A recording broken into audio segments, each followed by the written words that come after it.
चलो बच्चों देख लेते हैं, हो सकता है कुछ बच्चों को इसमें डाउट रहा हो। हालांकि है सिर्फ एक ही चीज, इसके अंदर अपने को करना क्या है, इक्विवेलेंट्स बराबर कर दें। लेकिन सबका साथ सबका विकास, ठीक है। चलिए जरा सा इसमें बात करते हैं। आपसे कहा गया है टोटल वॉल्यूम लीटर के अंदर कितना प्रोड्यूस हो रहा है यदि इतने एम्पियर की करंट पास हो रही इतने समय तक। तो सिंपल सा कॉन्सेप्ट, जितने इक्विवेलेंट चार्ज आ रहा है उतने इक्विवेलेंट चीजें डिपॉजिट या लिबरेट हो रही। तो चार्ज कितना आ रहा है, 30 मल्टीप्लाई बाई 193 इंटू 60, इतने इक्विवेलेंट चार्ज आ रहे हैं, डिवाइड बाई 96500। ठीक है, ये इक्विवेलेंट हो गए। जितने इक्विवेलेंट चार्ज आएंगे उतने इक्विवेलेंट ही चीजें डिपॉजिट होंगी। लेकिन हम इक्विवेलेंट पे इंटरेस्टेड नहीं, क्योंकि एसटीपी पर वॉल्यूम पूछा जा रहा है, तो हम मोल निकाल लेते हैं। तो weight upon molecular weight upon x factor, ये इक्विवेलेंट होता था बच्चों। तो मॉलिक्यूलर वेट इनटू, यहां एक्स फैक्टर हाइड्रोजन के बारे में बात कर ले, तो हाइड्रोजन का एक्स फैक्टर सोचते हैं, H twice of H plus, twice of H plus plus 2 electron give hydrogen. इधर 1 मोल करो एक्स के फैक्टर के लिए, इधर क्या हो जाएगा, डिवाइड बाई 2, यानी इसका एक्स का फैक्टर कितना आ जाएगा, 2। यानी इसके मोल कितने आ गए, दिस डिवाइड बाई 2। ये किसके लिए है, फॉर हाइड्रोजन। यही चीज यदि मैं ऑक्सीजन के लिए करूं तो क्या हो जाएगा, सेम चीजें चलेंगी। हालांकि मैंने पहले भी बोल दिया था इसको, लेकिन सुन लो, this into W upon is equal to W upon molecular weight multiply by बच्चों कितना, ऑक्सीजन के लिए बताया था 4, ये है फॉर O2। ठीक है, दोनों के पता चल गए हमको मोल्स। इसके मोल की जो वैल्यू आएगी जब आप निकालोगे, तो इसके मोल की वैल्यू आएगी 1.8, इसके मोल की वैल्यू जब आप निकालोगे तो ये आएगी 0.9। दोनों को आप जोड़ दो तो वैल्यू आ गई कितनी, 2.7। ठीक है, मल्टीप्लाई बाई 22.4 लीटर, ये क्या आ जाएगा, ये आ जाएगा वॉल्यूम जितना इवॉल्व हो रहा है। ठीक है, तो इसका सही जवाब आ रहा होगा चेन्नई। ठीक, अच्छा, अब चलो जरा सा आगे के बारे में बात करते हैं। अगला है कि इतनी करंट इतने मिनट तक फ्लो कराई जा रही है, एक सॉल्यूशन दिया गया है। ठीक है, आपको फाइनल कॉन्सेंट्रेशन पूछा जा रहा है। ठीक, तो हो क्या रहा होगा, हो ये रहा होगा कि Sn+2 डिपॉजिट हो रहा होगा, जिस कारण से इसकी मोलैरिटी में कमी आ रही होगी। कितना डिपॉजिट हो रहा होगा, जितने इक्विवेलेंट करंट के आ रहे हैं। कितने आ रहे हैं करंट के इक्विवेलेंट, जरा ये देखें, तो ये आ रहे हैं 4.6 30 मिनट। तो 4.6 इंटू 30 इंटू 60, इतने इक्विवेलेंट, इतना आपका करंट आ रहा है। कितने इक्विवेलेंट आ रहे हैं, 96500। इतने इक्विवेलेंट यहां पर चीजें आ रही हैं। जितने इक्विवेलेंट आएंगे उतने ही इक्विवेलेंट डिपॉजिट होंगे। ठीक है, तो इक्विवेलेंट कितने डिपॉजिट होंगे, हमें चूंकि मोलरिटी बतानी है तो अपन मोल के टर्म में बात कर लेते हैं। Weight upon molecular weight multiply by X factor of Sn। Sn SO4 है तो एक्स का फैक्टर कितना हो गया, 2। यानी जो मोल आपके डिपॉजिट हो रहे हैं वो आ गए कितने, दिस डिवाइड बाई 2। ठीक है, ये वैल्यू आएगी तकरीबन में 0.04 के आसपास। सॉल्व करिएगा, इतने डिपॉजिट हो रहे हैं। अच्छा बच्चों, इनिशियली मोल कितने थे, इनिशियली मोल कितने थे, तो लीटर में वॉल्यूम मल्टीप्लाई बाई एम। तो इनिशियल में जो मोल थे वो थे 0.3,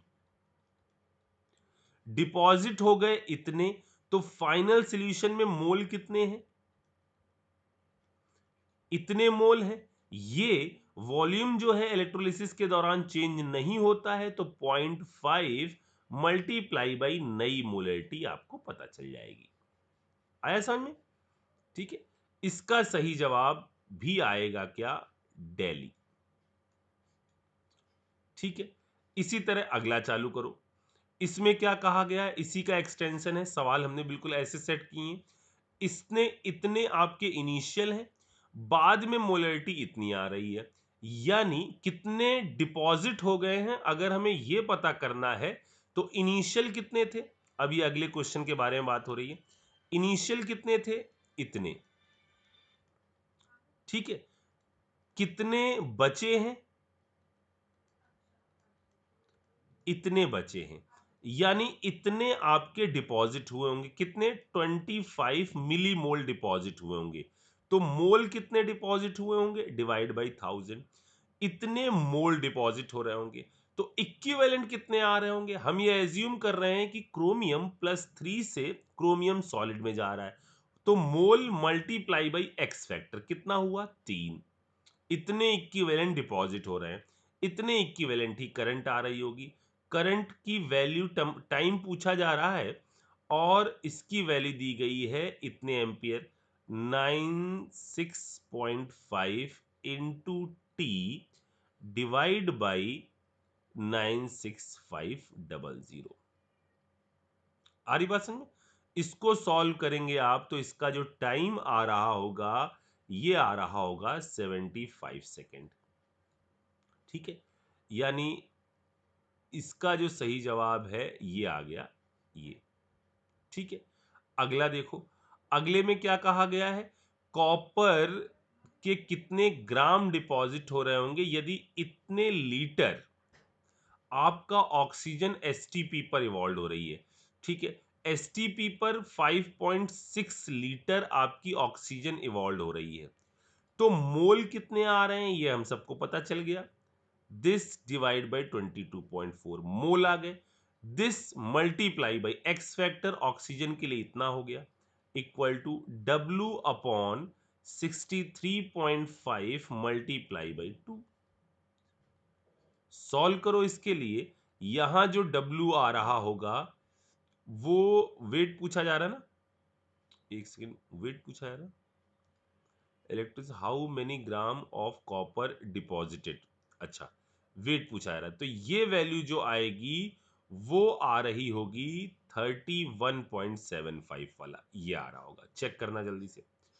अगला देखो, अगले में क्या कहा जा रहा है कि इतने एम्पियर की करंट आ रही जिसकी एफिशिएंसी इतनी है, मतलब उसके अंदर कुछ करंट चोरी हो गया कहीं से, रीडिंग इतनी आ रही है, कुछ अमाउंट चोरी हो गया, तो हमें किसके हिसाब से काम करना है, आई हमारा 0.5 है लेकिन एफिशिएंट कितना है 80%, ये वास्तव में आई की वैल्यू है, मल्टीप्लाई बाई टी, टी है 96.45 इतने मिनट, मतलब ये है जो करंट आ रहा होगा, डिवाइड बाई 96500, इतने इक्विवेलेंट करंट के आ रहे होंगे। देखो CO2 के लिए एक्स फैक्टर देखो तो सेम है, यानी जितने इक्विवेलेंट करंट के आ रहे होंगे उतने ही इक्विवेलेंट CO2 आ रहा होगा, और दोनों के एक्स फैक्टर सेम है, तो जितने मोल इलेक्ट्रॉन के होंगे उतने ही CO2 के होंगे। तो ये वैल्यू जो आप निकालोगे ये वैल्यू CO2 के लिए आएगी 0.024, ये वैल्यू आएगी, निकालिएगा आप, ये वैल्यू आएगी 0.024। जितना CO2 है उसका आधा, इसके लिए एक्स फैक्टर कितना होगा 2, यानी ये वैल्यू आ जाएगी 0.012।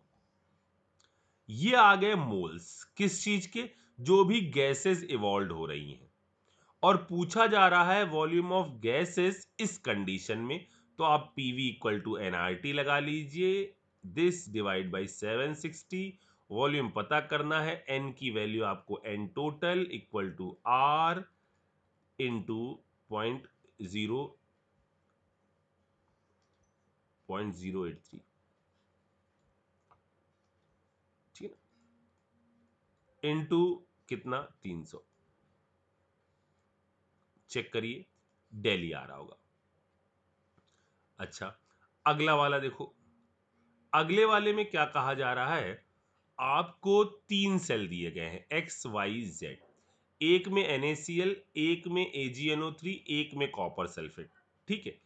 अब यहां पूछा जा रहा है कि कौन सा स्टेटमेंट जो है वो आपका सही है, ठीक है। इसको मैं थोड़ा सा हटा देता हूं, अच्छा, अब यहां बात करते हैं। इसमें कहा क्या जा रहा है? इसमें कहा यह जा रहा है कि पेन कहां चला गया?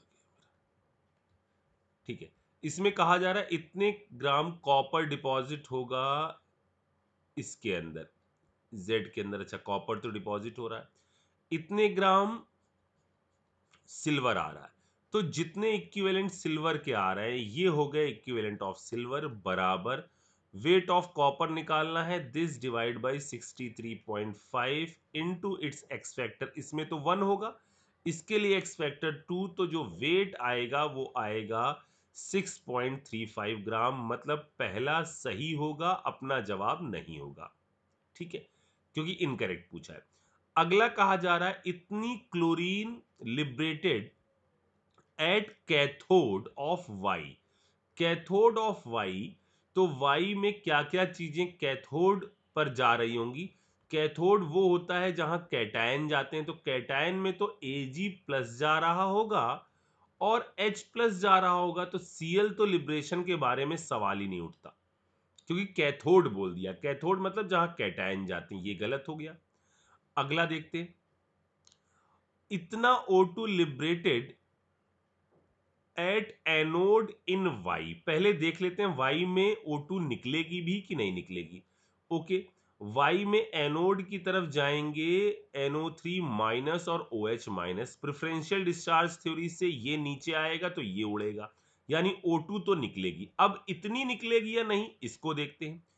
इतने वेट डिपॉजिट हो रहा है कॉपर का, तो मोल ऑफ कॉपर कितने डिपॉजिट हो रहे हैं? 0.1, दिस डिवाइड बाय दिस। ये आ गए mole of copper multiply by X factor, ये आ गए इक्विवेलेंट ऑफ कॉपर। ये बराबर हो गए mole of O2 multiply by 4। यानी यहां से हमने क्या कर दिया, ये आ गए mole of O2 multiply by 22.4 litre. यानी इससे जो वॉल्यूम आएगा वो आएगा 1.12 लीटर। ये हमारा गलत जवाब है। ठीक है, इसके बाद चलें लास्ट वाले में। कैथोड पर X पर हाइड्रोजन निकलेगी, X पर कैथोड पर आपका क्या क्या जाएगा? कैटायन Na प्लस और H प्लस जाएंगे, बिल्कुल हाइड्रोजन निकलेगी। यानी हम बात कर सकते हैं, तो 0.1 था कॉपर, इसके एक्स का फैक्टर भी 2 है। मोल हाइड्रोजन के लिए एक्स का फैक्टर भी 2 है, यानी इसके जो मोल आएंगे वो 0.1 आएंगे। यानी एसटीपी पर वॉल्यूम जो है 22.4, मतलब ये सही है, अपना जवाब नहीं है। ठीक है, अब मैं यहां पर आपको इतना मैंने इस वीडियो को बनाया है, तो एक चीज और यहां पढ़ लेते हैं अपन। देखो बच्चों, यहां मैं बात कर रहा हूं कॉन्सेप्ट ऑफ एक्टिव इलेक्ट्रोड की। देखो, अब तक जहां पर भी हमने कोई भी जिक्र नहीं किया इलेक्ट्रोड के बारे में, वहां मतलब इलेक्ट्रोड इनर्ट थे। इनर्ट इलेक्ट्रोड का मतलब वो या तो ग्रेफाइट के होते थे या आपका प्लेटिनम के होते थे। ये आपका रिएक्शन में पार्टिसिपेट नहीं करते हैं। अदरवाइज अगर कोई मेटेलिक इलेक्ट्रोड होगा तो वो तुरंत ऑक्सीडाइज हो जाएगा। ठीक है, क्या मैं कहना चाहता हूं, जैसे मैंने क्या किया, इधर लिया मैंने कॉपर सल्फेट CuSO4 एक्वस, और यहां मैंने जो इलेक्ट्रोड लगाए ना वो भी कॉपर के ही लगा दिए।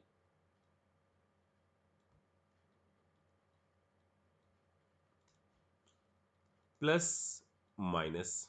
ठीक है, अब क्या क्या चीजें हैं? कॉपर +2, SO4-2, H प्लस और OH माइनस। अब पॉजिटिव चार्ज यानी एनोड की तरफ भागे दो चीजें न्यूट्रलाइज होने के लिए, ये और ये।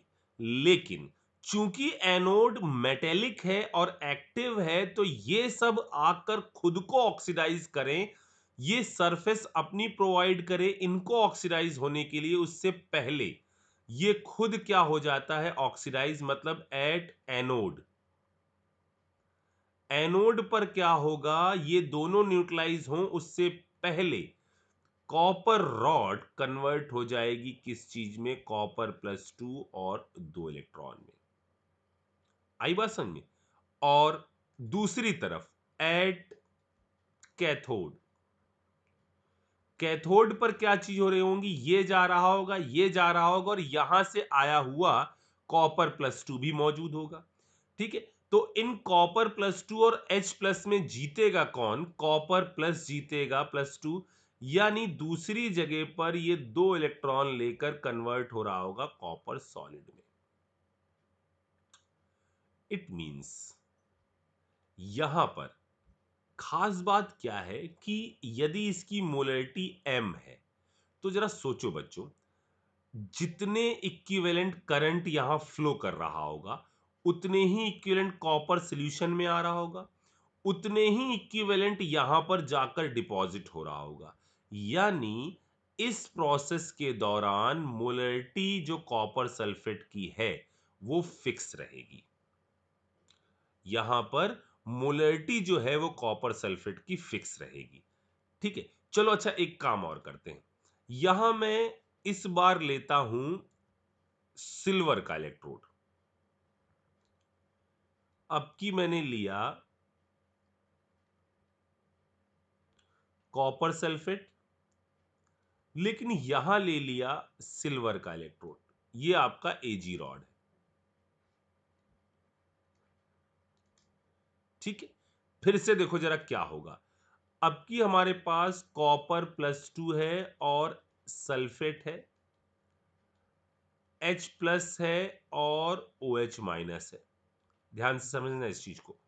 ये दोनों भगे क्या करने के लिए, खुद को ऑक्सीडाइज करने के लिए एनोड की तरफ।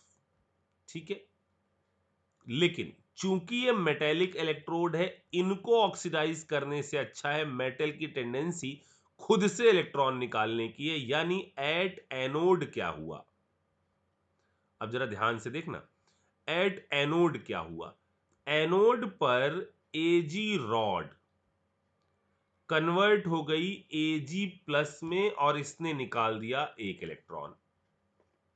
ये कन्वर्ट हो गई Ag+ में और इसने निकाल दिया एक इलेक्ट्रॉन। अब सॉल्यूशन में क्या क्या चीजें आ गई हैं, अब सॉल्यूशन में ये चीजें मौजूद हैं, क्या क्या, यहां मौजूद है कॉपर +2, Ag+ और H+।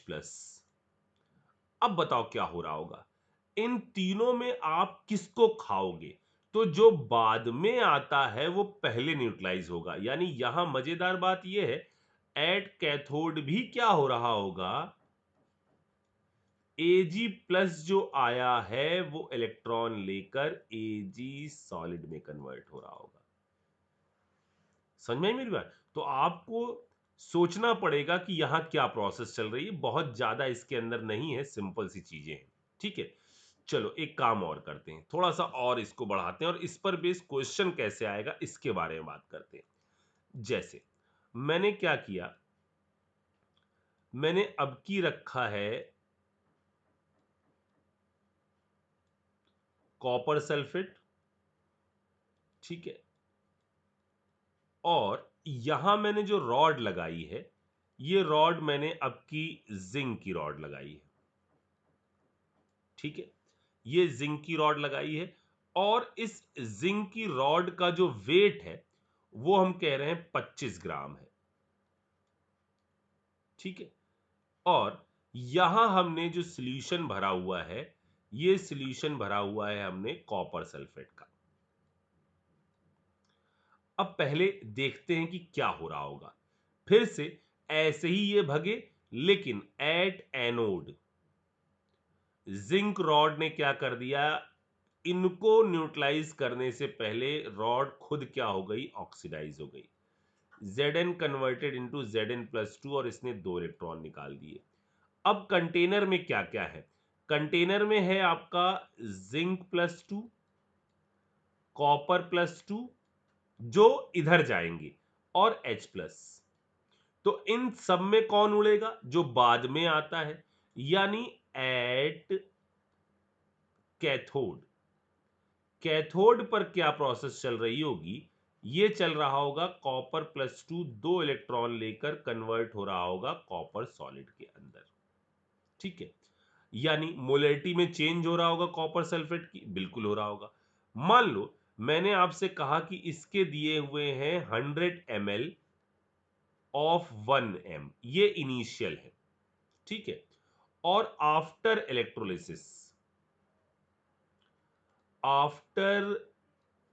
इलेक्ट्रोलिसिस यहां पर आपकी मोलरिटी जो हो गई है वो हो गई है 0.8 m। ठीक है, आपसे पूछा क्या जा रहा है, इसकी मोलरिटी, कॉपर सल्फेट की मोलरिटी में ये चेंज आ गया। आपसे पूछा जा रहा है find weight of zinc rod after electrolysis. तो क्या जुगाड़ लगा सकते हैं अपन? देखो, जितने इक्विवेलेंट कॉपर के डिपॉजिट हो रहे होंगे, जितने इक्विवेलेंट कॉपर के डिपॉजिट हो रहे होंगे, उतने इक्विवेलेंट करंट आ रहा होगा, उतने इक्विवेलेंट Zn यहां पर आ रहा होगा। सिंपल सी चीज, यानी जितने इक्विवेलेंट कॉपर के डिपॉजिट हुए हैं, कॉपर के इक्विवेलेंट कितने डिपॉजिट हुए हैं? इनिशियली इतने थे, -100 इंटू 0.8, यानी ये वैल्यू कितनी आ गई? 0.2, यानी ये आ गया कितने इक्विवेलेंट डिपॉजिट हो रहे हैं? ये आ गया 80 100 यानी 20 मिलीमोल, 20 मिलीमोल कॉपर के डिपॉजिट हो रहे हैं। यानी इतने आ रहे हैं मिलीमोल, यानी इतने आ रहे हैं मोल जो कॉपर के डिपॉजिट हो रहे होंगे। यानी कॉपर के डिपॉजिटेड मोल जो हैं वो कितने हो गए? मैंने 2 जीरो काट दिए क्या? हाँ, 0.02। इतने मोल जो हैं वो आपके कॉपर के डिपॉजिट हो रहे होंगे। मोल इतने आ रहे हैं, यानी इक्विवेलेंट ऑफ कॉपर कितना डिपॉजिट हो रहा होगा? मोल मल्टीप्लाई बाई एक्स का फैक्टर कॉपर। जितना ये डिपॉजिट हो रहा होगा उतना ही आप, जितना इक्विवेलेंट इसके डिपॉजिट हो रहे होंगे उतने ही जिंक के आ रहे होंगे। यानी weight divide by molecular weight into x factor.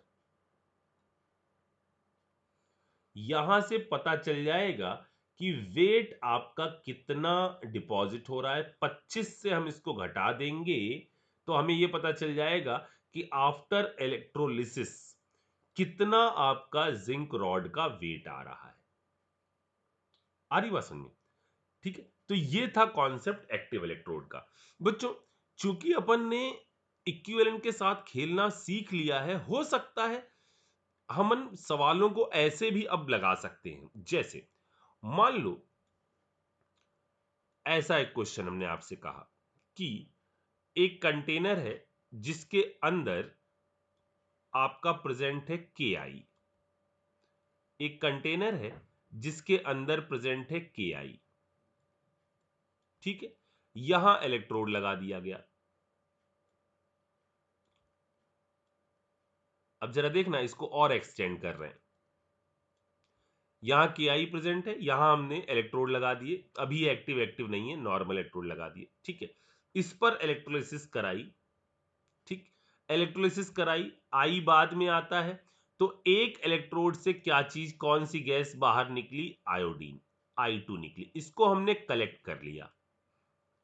ठीक है, जो आयोडीन निकली उसको हमने कलेक्ट कर लिया और इसकी हम लोगों ने रिएक्शन कराई थायो के साथ। ये रिएक्शन हम लोग ने देखी थी अभी पिछले एपिसोड में, जब हम लोग बात कर रहे थे सेल्फ इंडिकेटर रिएक्शन की। तो ये रिएक्ट विथ H2O3, इसने ये किया, खुद ऑक्सीडाइज हुआ S4O6 -2 में। याद है? आपसे कहा जा रहा है, ऐसे पूछा गया, आपसे कहा जा रहा है कि यदि निकलने वाली आयोडीन ने एग्जैक्टली इतने अमाउंट के साथ रिएक्शन करी। कितने अमाउंट के साथ? 21.75 ml ऑफ 0.0831 m। इसके साथ निकलने वाली आयोडीन ने रिएक्शन करी, एग्जैक्टली एक दूसरे को इसने न्यूट्रलाइज कर लिया। तो बताओ इस प्रोसेस के लिए